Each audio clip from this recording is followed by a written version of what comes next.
Hello ಹ್ಮ್ sir, ನಮಸ್ತೆ. ಹ್ಮ್ ಅಹೋರಾತ್ರ sir, ಹಾ ಆರಾಮಿದ್ರಿ sir? ಯಾವನ ನೀನು? ಹಾ ಯಾರು ನೀನು? ಸರ್, ನಾವಿಲ್ಲಿ ಸೊಂಡೂರಿಂದ. ಏನ್ ಬೇಕು? ಸರ್, ನಿಮ್ಮ ಹತ್ರ ಒಂದು ಮುಖ್ಯವಾದ ವಿಷಯ ಮಾತಾಡ್ಬೇಕು ಸರ್. ಏನು?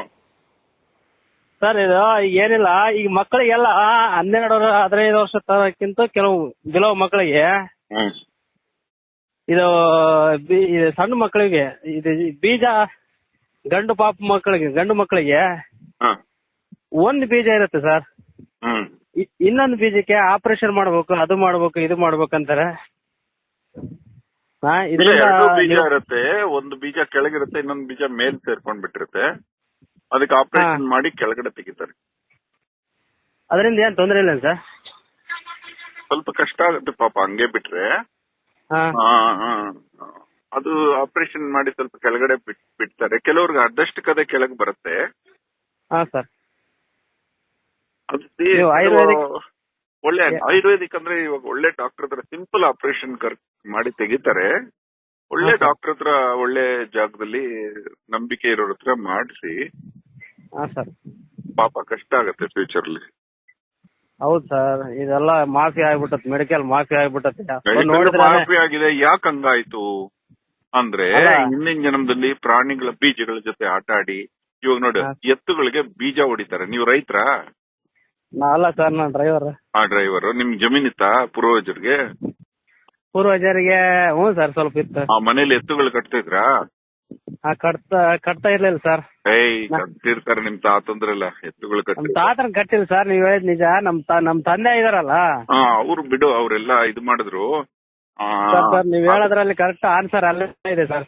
ನಮ್ ತಂದೆ ಈ ನಾಯಿಗಳಿಗೆ ಬೀಜ ಇದು ಮಾಡಾರ ಸರ್. ಅಂದ್ರೆ ನಾಯಿಗಳಿಗೆ ಇವು ಸೀಸನ್ ಹೊರಗಡೆ ಹೋಗ್ಬಿಡ್ತಾವ ನಾಯಿಗಳು. ವರ್ಷಕ್ಕೊಂದ್ ಸೀಸನ್ ಇರುತ್ತಲ್ಲ ಸರ್, ಹೊರಗಡೆ ಹೋಗುತ್ತೆ. ಹೌದು, ಹೊರಗಡೆ ಹೋಗುತ್ತಲ್ವಾ? ಆ ಟೈಮ್ನಾಗ ಈತ ನಮ್ಮ ಅಪ್ಪಾಜಿ ಆ ಕೆಲಸ ಮಾಡಿದಾರೆ. ಅದ್ರ ಇದು ಏನು ಆ ದೈವ ಇದು ತೆಗಿತಿದ್ರಲ್ಲ ನಿಮ್ ತಂದೆ? ಹೌದು ಸರ್. ಅದರ ಫಲ ಮಕ್ಕಳಿಗೆ ಬಂದಿದೆ. ಅದು ಅದಕ್ಕೆ ಹೇಳೋದು, ಇದು ಪ್ರಾಕೃತಿಕವಾಗಿ ಎಲ್ಲ ಕರೆಕ್ಟ್ ಆಗಿರುತ್ತೆ. ಯಾಕೆ ನಮ್ಮಗಳ ಜೊತೆ ಈ ರೀತಿ ಆಗತ್ತೆ ಅಂದ್ರೆ, ನಾವು ಮಾಡೋದು ನಮ್ಮ ಅವರೇ ಮತ್ತೆ ಹುಟ್ಟಿದಾಗ್ಲೂ ಆ ಬೀಜಗಳ ದೋಷದಿಂದ ಹುಟ್ಟುತ್ತಾರೆ. ಅದಕ್ಕೆ ಪ್ರತಿಯೊಂದನ್ನು ಮೆಡಿಕಲ್ ಮಾಫಿಯಾ ಅನ್ನೋದು ತಪ್ಪಾಗತ್ತೆ. ಮೆಡಿಕಲ್ ಮಾಫಿಯಾನು ಅಷ್ಟೇ, ನಾವು ಮಾಡಿರೋ ಮೋಸ ನಮ್ಗಾಗತ್ತೆ. ಇವಾಗ ನಾವು ನಮ್ಮ ವೃತ್ತಿಯಲ್ಲಿ ಮೋಸ ಮಾಡದೇ ನಮಗೆ ಮೋಸ ಮಾಡದೇ ಇರೋರೇ ಸಿಗ್ತಾ ಇರ್ತಾರೆ. ಹಾಗಾಗಿ ಇವೆಲ್ಲ ಅಪಾರ್ಥಗಳು ಜಾಸ್ತಿ ಮಾಡ್ಕೊಳ್ದೆ, ಆ ನಾಯಿ ಬೀಜಗಳು ಹೊಡೆದಿರೋದಕ್ಕೆ ನಿಮ್ ತಂದೆ ಇವಾಗ ಎಲ್ಲಿದ್ದಾರೆ? ಇದಾರೆ ಸರ್, ನಾವು ಊರಲ್ಲೇ ಇದಾರೆ. ನಾವು ಹೊರಗಡೆ ಸೊಂಡೂರು, ನಾನು ಡ್ರೈವರ್, ಸೊಂಡೂರಲ್ಲಿ ಇದ್ದೀನಿ ಸರ್. ಆಯ್ತು, ನಿಮ್ ತಂದೆಗೆ ಹೇಳ್ಬಿಟ್ಟು ಊರ್ ನಾಯಿಗಳಿಗೆಲ್ಲ ಊಟ ಹಾಕ್ಸಿ, ಆ ಊರ್ ನಾಯಿಗಳಿಗೆಲ್ಲ ಕಾಲಿಗೆ ಬಿದ್ದು ಕ್ಷಮೆ ಕೇಳ್ಕೊಳಕ್ ಹೇಳಿ.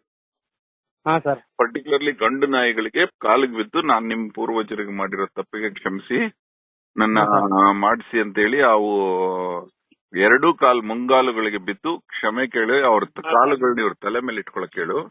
ಆವಾಗ ಇವ್ರಿಗೆ ಪಾಪ ವಿಮೋಚನೆ ಆಗುತ್ತೆ. ಈ ಆಡಿಯೋ ಹಾಕ್ತೀನಿ, ಇಂತ ಕೆಲಸ ಮಾಡೋರು ಮಾಡದೇ ಇದ್ದಂಗ ಆಗತ್ತೆ. ಆವಾಗ ಕೂಡ ಸರ್ ಎಲ್ಲರಿಗೂ ಗೊತ್ತಾಗಲ್ಲ ಸರ್ ಇದು ಆಡಿಯೋ. ನೀವು ಫೋನ್ ನಿಜವಾಗ್ಲೂ ಫೋನ್ ಎತ್ತೀರ ಅಂತಂದು ನಾನು ಅನ್ಕೊಂಡಿಲ್ಲ. ಆಡಿಯೋ ಹಾಕಿದ್ರೆ ಎಲ್ಲರಿಗೂ ಗೊತ್ತಾದ್ರೆ ಅಟ್ಲೀಸ್ಟ್ ಇನ್ನು ಮುಂದೆ ನಾಯಿಗಳಿಗೆ ಹಿಂಸೆ ಮಾಡಲ್ಲ. ತಮ್ಮ ಬೀಜಕ್ಕೆ ಮೋಸ ಆಗತ್ತೆ ಅಂತ ಗೊತ್ತಾದಾಗ ಇನ್ನೊಬ್ಬರು ಬೀಜ ಹೊಡಿಯೋದಿಲ್ಲ. ಹೌದೌದು ಸರ್, ಖಂಡಿತ ನಿಜವಾಗ್ಲು.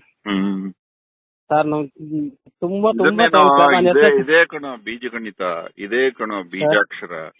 ನಮ್ಮ ಜಗತ್ತುಟ್ಟಿರೋದೇ ಬೀಜಾಕ್ಷರದಿಂದ. ಅದನ್ನ ಅರ್ಥ ಮಾಡ್ಕೊಳ್ಳೋದೇ ಬೀಜ ಗಣಿತ. ಆ ಬೀಜಕ್ಕೆ ಗೌರವ ಕೊಡದೇ ಇದ್ರೆ ಬೀಜ ಹುಟ್ಟತ್ತೇನೋ? ಇಲ್ಲ ಸರ್, ಇಲ್ಲ ಸರ್. ಸರ್ ನಿಮ್ಗೆ ಮೆಸೇಜ್ ಹಾಕಿದೀನಿ ಸರ್.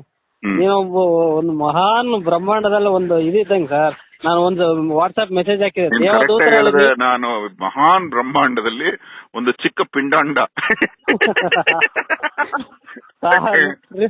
ಅಲ್ಲ, ಈಗ ನಿಜವಾದ ಫೀಲಿಂಗ್ ಏನಂತ ಈಗ ಅನ್ಸುತ್ತೆ. ಒಂದ್ 2-3 ಟೈಮ್ ಟ್ರೈ ಮಾಡಿದೀನಿ ಸರ್. ಸೊ ಏನ್ ಕೇಳ್ಬೇಕು ಅಂತಂದೇಳಿ, ಈ ವಿಳೆದೆಲೆ ಪ್ರತಿಯೊಂದು ಶಾಸ್ತ್ರ ಸಂಪ್ರದಾಯದಲ್ಲಿ ವಿಳೆದೆಲೆ ಹಾಕ್ಯಂತಾರಲ್ಲ ಸರ್, ಅಡಿಕೆಲೆ. ಅದು ಏನ್ ಕಾಯ್ಕೊಂತಾರ ಅಂತ ಒಂದಿನ ಕೇಳೋಣ ಅಂತ ಮಾಡಿದೆ.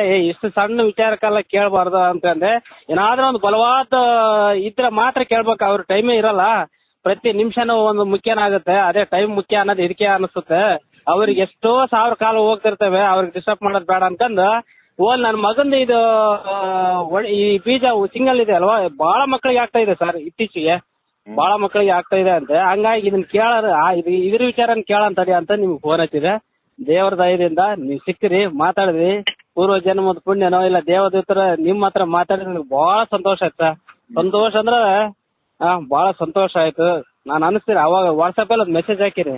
ಹಂಗೆ ಕೆಲವರು ಸಮಾಜ ಸೇವೆ, ದೇಶ ಸೇವೆ ಅವೆಲ್ಲ ಎಲ್ಲರಿಗೂ ಬರಲ್ಲ ಸರ್. ಮೊನ್ನೆ ಬಾಲ್ಯದ ಸಂಬಂಧಿಸಿದ ಒಂದು ಊರಿಗೆ ಹೋಗಿದ್ದೆ. ಅಲ್ಲಿ ಒಂದು ಹೆಣ್ಣು ಬಂದು ಹೇಳ್ತು, ಹಂಗೆ ನನಗೆ ಮಕ್ಕಳು ಹುಟ್ಟಿ ಸಾಯ್ತಾ ಇದೆ ಸರ್, ಹಾಲ್ ಕೂಡ ಕುಡಿತಾ ಇಲ್ಲ ಅಂತ. ಯಾರಮ್ಮ ನೀನು ಅಂದ್ರೆ ಗೊತ್ತಾಯ್ತು, ಅವ್ರ ಗಂಡ ಚಿಕ್ಕ ವಯಸ್ಸಲ್ಲಿ ನನಗಿಂತ ಒಂದು 4-5 ವರ್ಷ ದೊಡ್ಡವನು. ಕಣ್ಣಾರೆ ಕಂಡಿದೀನಿ. ಅವ್ರ ನಾಯಿಗೆ 8 ಮಕ್ಕಳಾಗಿತ್ತು. ಅವನೇನ್ ಮಾಡ್ದ, ಎಲ್ಲಾ ಹಾಲು ಒಂದೇ ಮರಿ ಕುಡಿದ್ರೆ ಗಟ್ಟಿ ಆಗತ್ತೆ ಅಂತ ತಿಳ್ಕೊಂಡು 7 ಮರಿಗಳನ್ನ ಬಾವಿಗೆ ಹಾಕ್ಬಿಟ್ಟ. ಅವುಗಳನ್ನ ನಾನು ಆದಷ್ಟು ಕಾಪಾಡ್ಕೊಂಡೆ, 1, 2, 3ನ.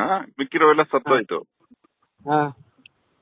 ನೋಡು, ಅದೇ ಪಾಪ ಕರೆಕ್ಟ್ ಆಗ ಅವನಿಗೆ 4 ಮಕ್ಕಳು ಸತ್ತೋಗಿತ್ತಲ್ಲ, ನಾಯಿ ಮರಿಗಳು 4 ಮಕ್ಕಳು ಹಾಲು ಕುಡಿದೆ ಸತ್ತೋಗಿತ್ತು ಹುಟ್ಟಿದ ತಕ್ಷಣ.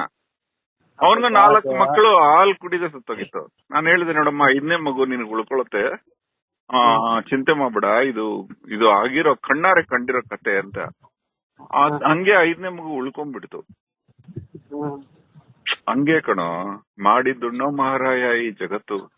ಹೌದು ಸರ್, ನೀವ್ ಹೇಳೋದ್ ಪ್ರಕೃತಿ ಮಾತೆ. ಈ ದೇವರು ಎಲ್ಲ ಇಲ್ಲೇ ಇದೆ. ಅಲ್ಲ ಕಣ, ಅದೃಷ್ಟ ದೇವತೆನ ಬಂಧಿಸಿಟ್ರೆ ಸಿಗುವಂತ ಜಗತ್ತಲ್ಲ ಇದು. ಅದನ್ನ ಪ್ರೀತಿಯಿಂದ ಮಾತ್ರ ಸಿಗೋದದು. ನಿಜ ಸರ್. ನಿಮ್ ಟೈಮ್ ಪುರ್ಸತ್ತಿರಲ್ಲ ಸರ್, ಆದ್ರೂ ಏನೋ ಅರ್ಜೆಂಟ್ ಎಲ್ಲ ಮಾಡ್ಬಿಟ್ಟು ಸರ್. ಎಂತ ಊರಲ್ಲಿ ಹುಟ್ಟಿದ್ಯೋ ನೀನು, ಸಂಡೂರು. ನನಗೆ ತುಂಬಾ ಇಷ್ಟವಾದ ಊರು. ಶಿವನ ಮಗ. ಹಾ ಸರ್. ಸುಬ್ರಹ್ಮಣ್ಯನ ನಾಡದು. ಅವನು ಖಡ್ಗದಿಂದ ಛೇದಿಸಿರದ ಬೆಟ್ಟನೇ ಸಂಡೂರು ಬೆಟ್ಟ. ಸಂಡೂರು ಬೆಟ್ಟದಲ್ಲಿ ಜಗತ್ತಿನಲ್ಲಿ ಬೆಲೆ ಬಾಳಕ್ಕಾಗದೇ ಇರೋಷ್ಟು ರಸಾಯನಗಳಿಂದ ಆಗಿದೆ ಅದು ಬೆಟ್ಟ. ಅದು ಆ ಬಣ್ಣನೇ ಬೇರೆ, ಆ ಬೆಟ್ಟನೇ ಬೇರೆ. ಅದು ಕಲ್ಲಲ್ಲ, ಅದು ಬಂಗಾರ ಕೂಡ ಅಲ್ಲ, ಪ್ಲಾಟಿನಮ್ ಅಲ್ಲ. ಅದಕ್ಕೆ ಅದು ಪವಿತ್ರ. ಅದನ್ನ ಉಳಿಸ್ಕೊಳ್ರು ನೀವು. ಈ ಮೈನಿಂಗ್ ಅವ್ರಿಗೆಲ್ಲ ಹೋಗೋಗ್ ಬಿಡ್ಬೇಡ್ರು. ಇಲ್ಲಲ್ಲ ಬಾಳ ಶ್ರಮ ಸರ್.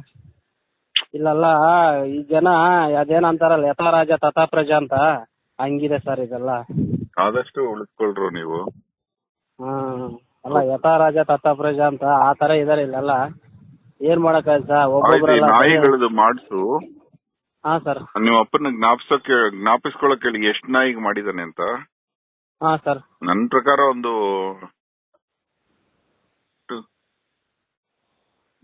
ಏಕಾದಶ